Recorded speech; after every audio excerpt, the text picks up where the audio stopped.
అందరికీ నమస్కారం. మనతో ఉన్నారు ప్రముఖ ఆధ్యాత్మికవేత్త, జ్యోతిష్య మరియు వాస్తు పండితులు బ్రహ్మశ్రీ డాక్టర్ దైవజ్ఞ నెట్టెల ఫణి భాస్కర శర్మ గురుగారు ఉన్నారు. మాట్లాడదాం. నమస్కారం గురుగారు. నమస్కారం. ఎలా ఉన్నారు గురుగారు? గురుగారు, ప్రతి ఒక్కరు, ప్రతి ఇంట్లో మన తెలుగు వాళ్ళందరూ నిత్య దీపారాధన, నిత్య పూజా విధానం చేసుకుంటూ ఉంటారు. కానీ కొన్ని సందేహాలు ఉంటాయి గురుగారు అందులో.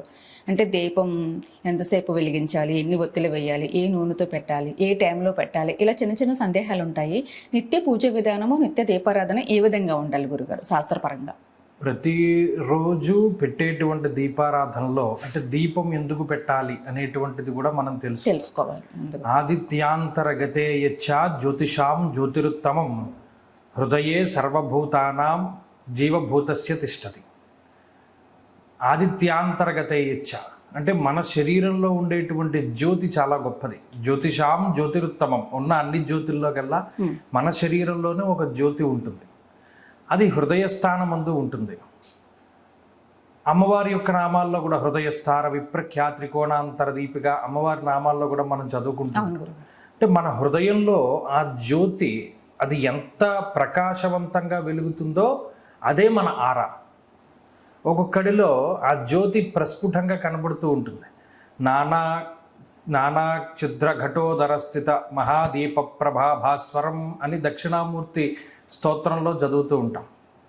అంటే ఒక చిల్లులు పెట్టినటువంటి ఒక కుండ లోపల మనం దీపాన్ని పెడితే ఆ దీపం తాలూకు జ్వాల లేదా దాని తాలూకు శక్తి ఏ విధంగా అయితే మనకి బయటికి కనిపిస్తుందో తేజస్సు, ఈ శరీరము అనేటువంటిది 9 రకాలైనటువంటి ద్వారాలతోటి నిర్మితమై ఉన్నది.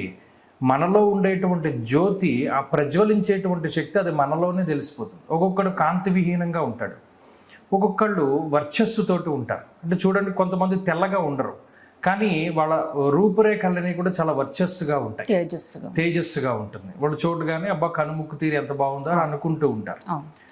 వాడు నల్లగా ఉన్నా అందంగా ఉంటాడు, వాడు తెల్లగా ఉన్నా వాడు ఏం పెద్ద అందంగా ఉండడు. అంటే ఏమంటే లోపల ఉండేటువంటి మన ఆరా. సో ఈ జ్యోతి మన శరీరంలో ఉన్నప్పుడు దాని యొక్క స్థితిని మనం పెంచుకుంటూ ఉండాలి. అది ధ్యానం ద్వారా కొంతమంది చేస్తూ ఉంటారు, అనేక రకాలైనటువంటి అష్టాంగ యోగాలు ఉన్నాయి ఇలాగా. సరే, అందులో ప్రధానంగా దీన్ని డెవలప్ చేసుకోవడానికే మన ఋషులు కానీ మునులు కానీ ఏం చేసినా మనలో ఉండేటువంటి శక్తిని పెంచుకోవడానికి, పరమాత్మను చేరుకోవడానికే చేస్తూ ఉంటారు. అందులో ప్రధానమైనటువంటి మార్గాలు కొన్ని ఉన్నాయి. నవవిధ భక్తి మార్గాలు అని కొన్ని ఉన్నాయి. శ్రవణం, కీర్తనం, పాదసేవనం, అర్చనం, వందనం, సఖ్యం, దాస్యం, ఆత్మనివేదనం అనే రకాలైనటువంటి మార్గాలలో భక్తి మార్గము అనేటువంటిది చాలా గొప్పది. చాలామంది మహానుభావులు ఈ భక్తి మార్గాన్ని ఎంచుకున్నారు. ఆ భక్తి మార్గంలో ప్రధానమైనటువంటిది షోడశ ఉపచారాలతోటి భగవంతుడిని ఆరాధన చేయడం. ఆ షోడశోపచార పూజలో భాగంగానే మనం దీపారాధన కూడా చేస్తాం. ఈ దీపం మనలో ఉంటే వీడు తేజస్సుతోటి వెలిగిపోతూ ఉంటాడు. శరీరంలో గనక దీపం లేకపోతే ఏమవుతుంది? నెత్తి దగ్గర దీపం పెట్టేస్తారు. ఆ దీపం ఎక్కడొక్కడ ఉంటూనే ఉంటుంది. మీరు గమనిస్తే అందరు దేవుళ్ళు కొండపైనే ఉంటూ ఉంటారు. ఎందుకు కొండ మీద దేవుడు ఉండాలి? ఎందుకు ఆయన అక్కడ వెలుస్తూ ఉంటాడంటే మనం ప్రతిదీ కూడా ఊర్ధ్వముఖంగా పయనమవుతూ ఉండాలి. మూలాధార, స్వాధిష్టాన, ఇలా మనకు ఉండేటువంటి షట్చక్రాల యొక్క పయనం కూడా ఎలా ఉంటుంది? ఊర్ధ్వంగానే ఉంటుంది. అలాగే ఒక వ్యక్తి కింద నుండి పైకి వెళుతూ ఉండేటువంటి తరుణంలో భగవంతుడు బాగా పైనే ఉంటాడు. అక్కడ చేరుకోవడమే చాలా ముఖ్యమైనటువంటి విషయం. అందుకనే ఈ దీపారాధన అనేటువంటిది ఈ నవవిధ భక్తి మార్గాల్లో ఒకటిగా ఎవడైతే చేస్తున్నాడో వాడు భగవంతుడిని చేరుకోవడంలో చాలా గొప్ప స్థానాన్ని పొందుతాడు, లేదా గొప్ప యోగాన్ని పొందుతాడు. చాలామందికి ఏంటి సందేహం? ఈ దీపం పెట్టడం మీద సందేహం ఉంటుంది. అంటే మీరు అన్నట్టు ఎన్ని ఒత్తులు వేయాలి, ఏ నూనెతో వెలిగించాలి, ఎప్పుడు వెలిగించాలి, ఇవన్నీ చేస్తూ ఉంటారు. కానీ నిజానికి అసలు దీపం పెట్టడమే పెద్ద యోగం. అది ఎప్పుడు పెట్టమన్నాడు? మనకి మంత్రభాగంలో కూడా చెప్పబడి ఉన్నది. సాధ్యం త్రివర్తి సంయుక్తం వహ్నినా యోజితం ప్రియం. అంటే అగ్నిహోత్రుడు అనేటువంటి ఆయన అనేక రకాలైనటువంటి రూపాంతరాలు ఉంటాయి. అగ్నిదేవుడు అని అంటూ ఉంటాం. అగ్నిదేవుడికి దేవతలకి ఉండేటువంటి సంబంధం ఏమిటి అంటే ఆయన ముఖం ద్వారా, అగ్నిముఖము అంటారు. ఇప్పుడు మన యజ్ఞయాగాది క్రతువులు చేసిన, హోమాలు చేసిన హోమగుండంలోనే మనం ద్రవ్యం అంతా వేస్తాం. ఆయన ముఖం ద్వారా ఆ ద్రవ్యాన్ని తీసుకుని ఏ దేవతకి ఏది ఇవ్వాలి హవిర్భాగాలు ఆయన చేరుస్తూ ఉంటాడు. ఒక పోస్ట్ మ్యాన్ తాలూకు జాబ్ను ఆయన చేస్తూ ఉంటాడు. అందుకనే అగ్నికి చాలా ముఖ్యమైనటువంటి ప్రాముఖ్యత ఉన్నది మన సనాతన ధర్మంలో. మీరు గమనించండి, ఎక్కడికి వెళ్ళినా అగ్నిహోత్రం కనబడుతూనే ఉంటుంది. అది మంచైనా కనబడుతుంది, చెడైనా అగ్నిహోత్రం కనబడుతూ ఉంటుంది. ఇప్పుడు మనం ప్రతిరోజు దీపారాధన చేసేటప్పుడు అదే అగ్నిదేవుణ్ణి సాధ్యం త్రివర్తి సంయుక్తం మహ్నినాయోజితం ప్రియం. మన శరీరంలో 3 రకాలైనటువంటి నాడులు ఉంటాయట. ఇడ, పింగళ, సుషుమ్న అనేటువంటి 3 నాడులు. ఈ 3 నాడులు కూడా ఈ వెన్నుపాము దగ్గర నుండి పైకి వెళ్ళి ఈ సహస్రార చక్రం దగ్గరే కలుస్తూ ఉంటాయి. ఆ సహస్రార చక్రం దగ్గరే అమ్మవారు ఉంటూ ఉంటారు. సహస్రారాంబుజారూఢ సుధాసారాభివర్షిణి తటిల్లత సమరుచి షట్చక్రోపరి సంస్థిత. అమ్మవారి నామాల్లో ఆమె సహస్రార చక్రం దగ్గరే ఉంటుంది. తటిల్లత అంటే ఒక మెరుపు ఎలా ఉంటుందో అమ్మవారు ఆ విధంగా ఉంటుంది, ఆ వర్ణంలో ఉంటుంది అని చెప్తారు. మరి ఈ ఎడా, పింగళ, సుషుమ్న ఎలా అయితే వెన్నుపామును చుట్టుకుంటూ వెళ్ళాయో అలాగే 3 ఒత్తులను కలిపి ఒక ఒత్తి కింద వేసి అప్పుడు దానిపైన ఉంచినటువంటి దీపం ఏదైతే ఉంటుందో అది పరబ్రహ్మ స్వరూపము. పరమాత్మ యొక్క స్వరూపం దీపంలో చెప్పబడి ఉన్నది. ఆ 3 ఒత్తులు కూడా నూనెలో వేస్తారు. ఆధారం ఏదో ఒకటి ఉండాలి కదా, లేకపోతే వెలగదు. అందుకని మనకి మూలాధారం అనేటువంటిది ఎలాగో మన శరీరంలో అలాగే ఒక ప్రమిదని తీసుకున్నాడు. అందుకని మన వాళ్ళు ప్రమిదని రకరకాలుగా వాడుతూ ఉంటారు. ఒక్కొక్క ప్రమిదకి ఒక్కొక్క ఫలితం ఎందుకు చెప్పబడి ఉన్నది? మట్టితో ప్రమిద పెడితే ఒకటి, గుమ్మడికాయతోటి దీపం పెడుతూ ఉంటారు, లేకపోతేనేమో బియ్యం పిండితోటి దీపం పెడుతూ ఉంటారు, లేకపోతే వెండి దీపారాధనతోటి దీపం పెడుతూ ఉంటారు. కొంతమంది ఇంకా చాలా దీపారాధనలో రకరకాలవి చేస్తూ ఉంటారు.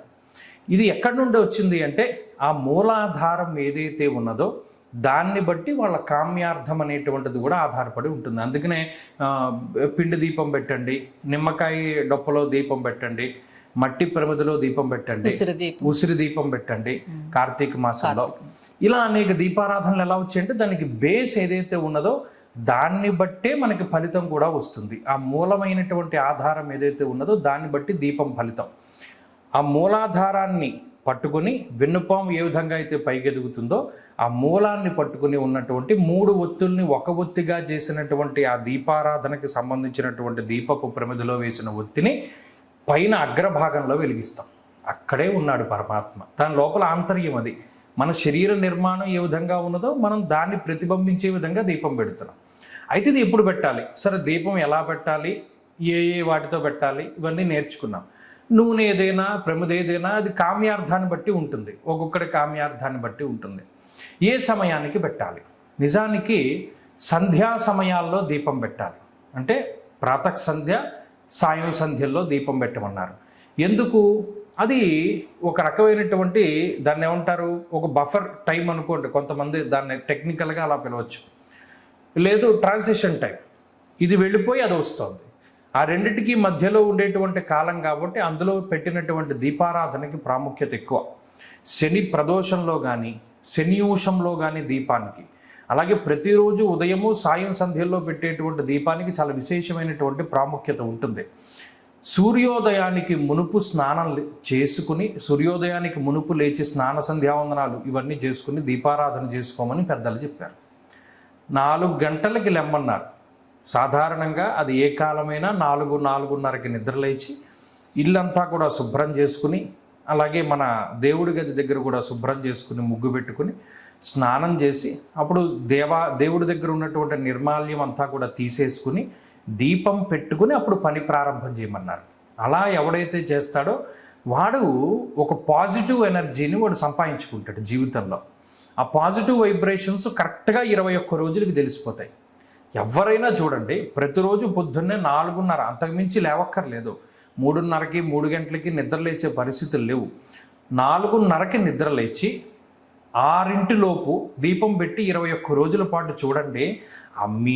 మీ జీవితంలో జరిగే మిరాకిల్స్ చాలా ఎక్కువగా మనకి తెలిసిపోతుంది. ఎవడో చెప్పవలసిన అవసరం ఉండదు.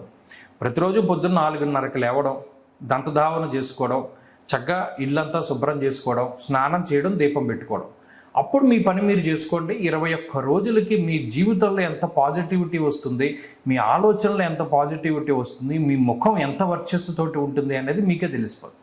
కాబట్టి ఇది దీపారాధన చేయవలసినటువంటి విధి. అంటే దానిలో ఉన్న ఆంతర్యం చాలా గొప్పది. మన వాళ్ళు ఏం చేస్తారు, ఏదో హడావుడిగా వెళ్ళిపోతారు, వెళ్ళిపోతూ దీపం పెట్టుకుంటూ ఉంటారు.